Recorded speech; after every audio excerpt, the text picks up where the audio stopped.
ചെറുതൊട്ടിൽ കെട്ടാനായി മഞ്ഞിൽ നെയ്യും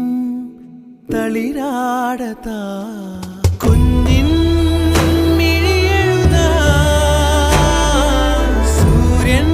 വരവായിതാ കഥ ചൊല്ലി സ്വപ്നത്തിൻ തിരികൂട്ടാൻ ഞാൻ മുകിലോരം ചെന്നെത്താൻ ചിറകാവാൻ ഞാൻ അനന്ത